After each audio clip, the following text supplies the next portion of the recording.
উত্তরবঙ্গ ভ্রমণের আজ আমাদের পঞ্চম দিন। আজকে আমরা যাব লাভা, ঋষভ এবং লাভা মনস্ট্রি। আজ মন চেয়েছেতে আপনাদের সবাইকে জানাই স্বাগত।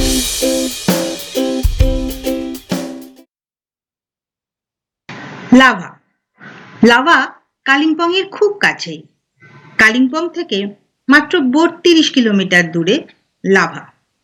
লাভা বাঙালিদের কাছে খুব প্রিয় একটি শৈল শহর, খুব প্রিয় একটি হলিডে ডেস্টিনেশন। লাভার প্রাকৃতিক সৌন্দর্য খুবই সুন্দর। আজকে আমরা যাচ্ছি লাভার মনস্ট্রিতে। লাভা মনস্ট্রি, যার পোশাকি নাম ক্যাগু থেকচেন লিং মনস্ট্রি, বা অনেকে একে রত্নাঋষি বিহার গুম্ফাও বলে থাকেন। তবে এই মনস্ট্রি বেশি পরিচিত লাভা মনস্ট্রি বলেই। 1980 সালে স্থানীয় বুদ্ধিস্ট কমিউনিটিরা প্রথম এই মনস্ট্রি তৈরির কথা বলেন। সেই মতো 1987 সালে এর কাজ শুরু হয় এবং এটি সম্পন্ন হয় 1990 সালে। 1990 সালের 6 জুন এই মনস্ট্রির উদ্বোধন হয়। পরবর্তীকালে 2001 সালে দালাই লামা ঠিক এই মনস্ট্রির পাশেই একটি বুদ্ধিস্ট টেম্পল তৈরি করেন। বর্তমানে সেখানে প্রায় 100 জন তিব্বতী মঙ্ক তাদের বুদ্ধিস্ট ফিলোসফি চর্চা করে থাকেন। দেখুন, পুরো মনস্ট্রিকে ঘিরে রয়েছে প্রে হুইল বা মানি হুইল। মানি হুইল বা প্রে হুইলের কথা আমি এর আগেও আপনাদের বলেছি। তিব্বতী মতে এই হুইল ঘুরিয়েই সুখ, শান্তি, অর্থ, সাফল্য, কর্মা সবকিছুর জন্য প্রার্থনা করা হয়। তিব্বতীদের কাছে এই মানি হুইল বা প্রে হুইল ভীষণই গুরুত্বপূর্ণ।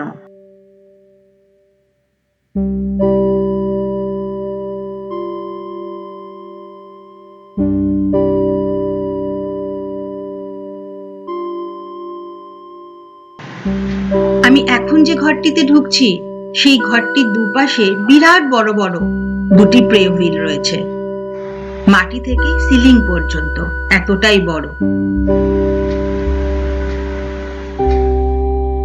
এবং এটি ঘোরাতেও কিন্তু বেশ শ্রমের প্রয়োজন। আমি আর টিনটিন দুজনেই আমাদের মতো করে মানি হুইল বা প্রে হুইল ঘুরিয়ে আমরা প্রে করে নিলাম।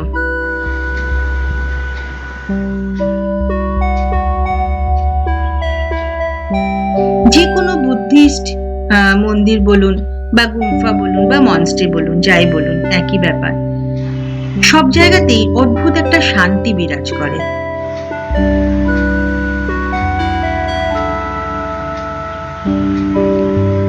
অদ্ভুত একটা ভালো লাগা কাজ করে। তিব্বতী মহামন্ত্র ওম মনি পদ্মে হুম, এইটি তিব্বতীরা বারবার জপ করতে থাকেন। এই জপের মধ্যেই নাকি লুকিয়ে থাকে সাফল্য।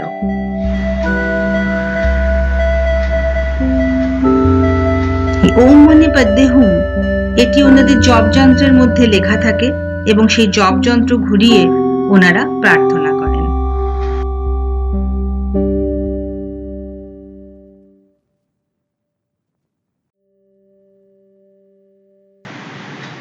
আমি এখন এসেছি লাভা মনস্ট্রির পেছনের দিকটায়।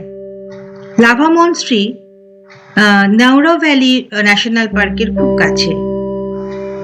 আপনাকে তো আগেই বললাম আপনাদের যে মাত্র 32 কিলোমিটার ডিস্টেন্স কালিম্পং থেকে।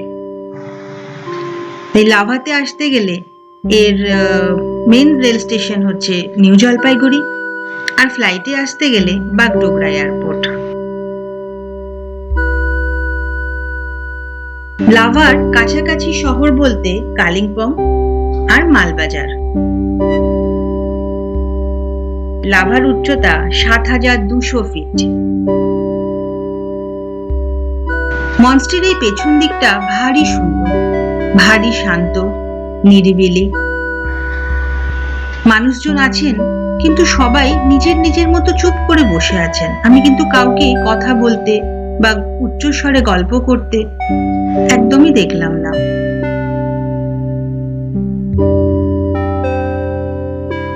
এরকম পরিবেশে সত্যি মনটা কিরকম একটা অদ্ভুত ভালো লাগা, একটা অদ্ভুত কি বলবো, মানে একটা অন্যরকম হয়ে যায়। এই সময় ছোট ছোট না পাওয়াগুলো এই সুন্দর হাওয়া, এই হিমেল হাওয়া কোথায় যেন উড়িয়ে নিয়ে চলে যায়। মনে হয় যেন আমি এত ছোট কথা কি করে ভাবতে পারি, আমি ওর ওপর রাগ কি করে করে থাকতে পারি। সবার প্রতি রাগ যেন এক নিমিষে চলে যায়, সবাইকে মনে হয় ক্ষমা করে দিই। এটাই বোধহয় এই সমস্ত জায়গার মাহাত্ম্য। মনের প্রসারতা বাড়ানোর জন্য বেড়ানোর থেকে ভালো জিনিস কিন্তু সত্যি আর হয় না। আমরা বাঙালিরা কিন্তু সত্যি এই ব্যাপারে ভীষণ ভীষণ লাকি বলতে হবে, যে আমাদের রক্তে আছে ঘুরে বেড়ানো। ভ্রমণ প্রিয় বাঙালি, ভ্রমণ বিলাসী বাঙালি, এই কথাগুলো শুনেছিলাম, কিন্তু সত্যি ব্যাপারটা যে কি এখন আমি বুঝতে পারি। আমি এখন মূল মন্দিরে, ভগবান বুদ্ধের সামনে। বুদ্ধাং শরণাং গচ্ছামি।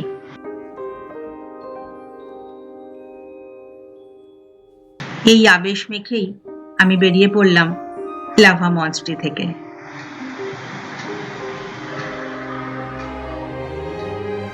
এখন আমরা ঋষপের পথে। লাভাতে আমাদের থাকার কথা ছিল না, ঋষপেই আমরা থাকবো। আর থাকার জন্য লাভার থেকে ঋষপই বেটার। লাভা আর ঋষপ দুটো পাশাপাশি জায়গা, মাত্র 10-12 কিলোমিটারের তফাৎ। আমরা এসে গেছি ঋষপে। আই লাভ ঋষপ, এই লেখাগুলো ইদানিং শুরু হয়েছে, কিন্তু বেশ ভালো হয়েছে। কোথায় যাচ্ছি বলার দরকার নেই, সহজেই বোঝা যায় যে আমরা কোথাও এসেছি। এর পাশে দাঁড়িয়ে ছবি তুললে লোককে আর বলতে হবে না যে আপনি কোথায় গেছিলেন। এই লেখাগুলো আমি প্রথম মুম্বাইতে দেখেছিলাম। মুম্বাইয়ের প্রত্যেকটা জায়গায় এই লেখাগুলো লেখা রয়েছে। এখন অবশ্য ভারতবর্ষের সব জায়গাগুলোতেই রয়েছে এই লেখাগুলো। অনেকে লাভা থেকে লোলেগাঁও যান। লাভা লোলেগাঁও কিন্তু একটু ডিস্টেন্স আছে, একটু বলতে 50 কিলোমিটার মতো। তবে আমরা লোলেগাঁও যাব না, আমরা আজকের রাত ঋষপেই কাটাবো। ঋষপে আমরা যে হোমস্টেতে আছি, মানে এসেছি, সেই হোমস্টের নাম হোলি হকস হোমস্টে।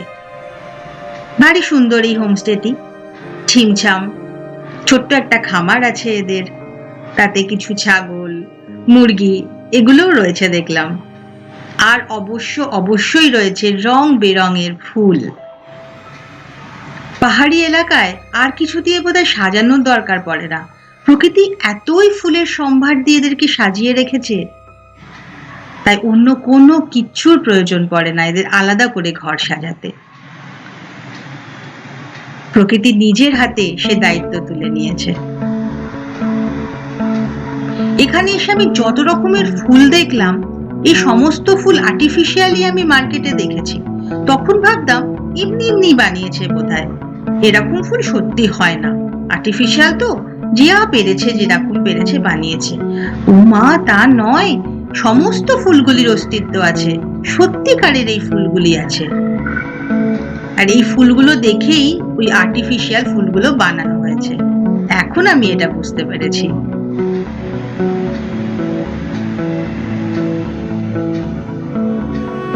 কি সুন্দর হলুদ রং দেখুন, ছোট্ট ফুল অথচ কি সুন্দর। সত্যি মন ভরে যায়।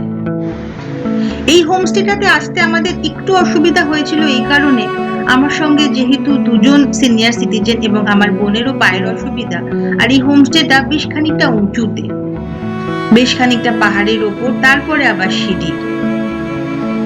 যাই হোক, আমরা এসে পৌঁছে গেছি সবাই ভালোভাবেই। এই পুরো হোমস্টেটাই কাঠের। দেখুন কি সুন্দর কাঠের বারান্দা, সেই যেরকম গল্পের বইতে পড়ি না, ডাক বাংলো, কাঠের ডাক বাংলো, ঠিক সেরকম। কাঠের ঘর, কাঠের মেঝে, কাঠের দেয়াল, আর অদ্ভুত একটা কাঠের গন্ধ পুরো জায়গাটা জুড়ে। ভারী সুন্দর রোদ এসে পড়েছে বিছানায়। আর ঋষপে কিন্তু প্রচন্ড ঠান্ডা ছিল, আমরা বেশ ঠান্ডা পেয়েছি ঋষপে। তাই এই মিঠে করা রোদ আমাদের দারুণ ভালো লেগেছিল।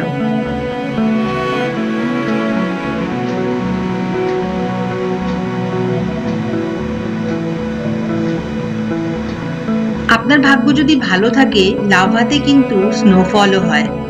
আপনি লাভাতে স্নোফলও পেয়ে যেতে পারেন।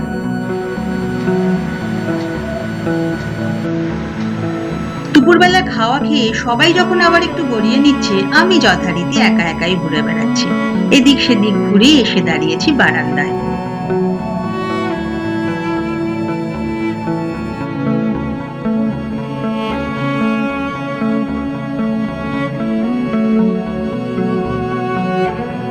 এইবারে এই সফরে এসে আমি অনেক রকম সূর্যাস্তের সাক্ষী থাকলাম। সব সূর্যাস্তই ভীষণ ভালো লাগলো, মনকে ছুঁয়ে গেল। সবাই একে অপর থেকে আলাদা, সবাই সুন্দর। কিছু না কিছু সবাই বলে গেল অস্ত যাবার সময়। সবাই কিন্তু প্রতিশ্রুতি দিয়ে গেল আবার সকাল হবে, প্রতিদিন সূর্য উঠবে, নতুন ভোর, নতুন সকাল, নতুন আশা। তাই নেই তো আমরা, তাই না? নতুন সকাল, নতুন ভোর, নতুন দিন শুরু হয়ে গেছে আবার। আমরা বেরিয়ে পড়বো খুব তাড়াতাড়ি, খুব বেশি দেরি করব না। অল্প কিছু ব্রেকফাস্ট খেয়েই আমরা এবার যাব লামা গাঁও। না না, লামা হাটি নয়, লামা গাঁও, দুটি আলাদা জায়গা। লামা গাঁওতে আমরা যাব সাইলেন্ট ভ্যালি। ব্রেকফাস্ট করে নিয়ে আমরা এবার আমাদের পরের গন্তব্যের দিকে। আমি চট করে ওদের খামারটা একটু ঘুরে নিচ্ছিলাম। বেশ লাগছিল ছাগল ছানাগুলোকে ঘাস খেতে, দেখতে। এত সুন্দর বড় বড় লতানে গোলাপের গাছ আমি এর আগে কোনোদিন দেখিনি।